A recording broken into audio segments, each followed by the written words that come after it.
Hey guys, Frank here and welcome to another episode in our digital classroom series. How did I shoot this one?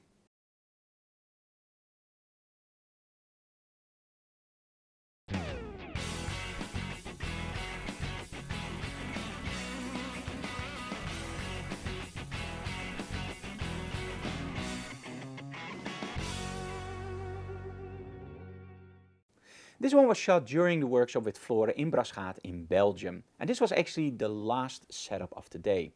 Now, as you probably know, Geekoto just released two brand new strip lights. A medium one, a large one and a small one. In this video, I'm using the smaller strip light. And the reason is very simple. I want my model to really jump out, but I don't want a lot of light on the backdrop. As you can see here, it's a concrete wall, and I just want to use that concrete wall to draw the attention of the viewer towards the model. Now, the lighting setup you've seen many different times from us. It's just from the side, creating a nice contrast and shadow on the wall. Now, in these kinds of shots, I highly recommend the model standing against the wall and making sure that your light is slightly higher than the model's head. And why is that? Very simple. You need the shadow to make connection to the wall, to make it real. But what I often find really nice when I look at an image is if the face of the model isn't covered by any shadow, which I mean on the backdrop, of course. So in other words, I want the shadow of the head falling around the shoulders. So that means that I need my light a little bit higher up, aiming down, so you don't have the shadows next to the face of the model on the wall, creating a sort of like face of the model, black blob of something and done. So I always want that shadow a little bit lower. Now it depends of course on the setup. Sometimes we want that shadow to just drop down from the ears down. Sometimes we don't want the shadow at all. In this case I'm just experimenting a little bit during the photo shoot and we ended up with the shot you saw at the start. So what's more interesting in this shot? It's actually the sword, yes. Now when you use swords like this or other details, you of course want to make sure that that sword jumps out to your viewer, right? You don't want the sword to be totally black. Now this is where angling your props comes in question, and this is why we included it into this video. Again, the lighting setup isn't that hard or that spectacular, it's about the sword. Now when I do portfolio reviews, I often found that photographers struggle with those small details, and in essence it isn't really that hard. You have to realize that your camera doesn't see any depth. So everything that's closer to the camera is rendered larger. Everything that's further away is rendered smaller. If you use a wide angle lens, this effect is enhanced. If you use a tele lens or a zoom lens, that is actually a little bit more limited. So you compress your scene. You probably heard about extending your scene, compressing your scene. So when you use props and you want to make sure that somebody sees the prop, you can do some tricks. You can of course use a longer lens and place the props more forward and giving them their own light. We did this for example a while ago with Felisa and a microphone. I will include the image here.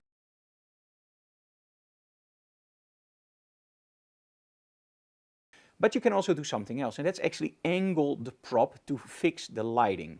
Now when you look at the lighting setup, you can see that I'm not using my strip light straight on. I'm actually angling it. By angling it, I first get a very nice light fall off on the backdrop that's a little bit more focused and then just drops down to my model. I get a nicer shadow fall on my backdrop, but most of all, I'm losing a lot of light on the front, which I'm not using.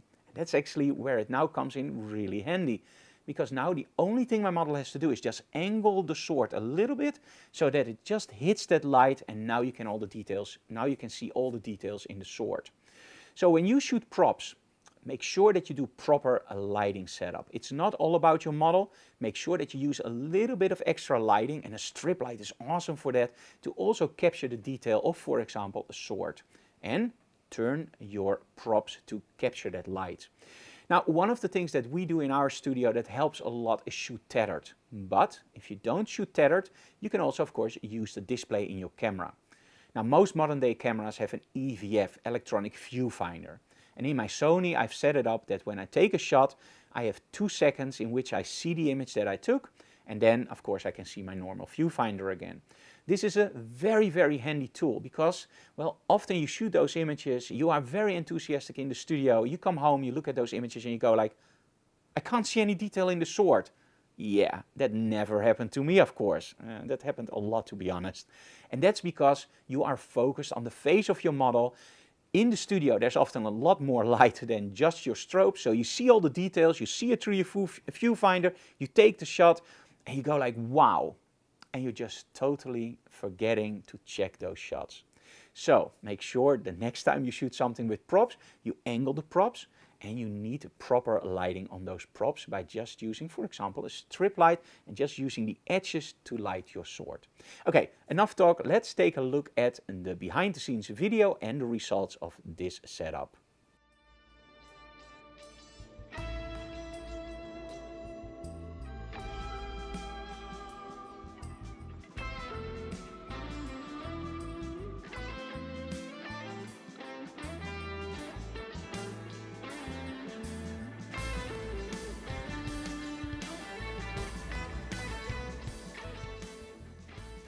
Okay, so I hope you enjoyed this video in our How Did I Shoot This One series of our digital classroom series.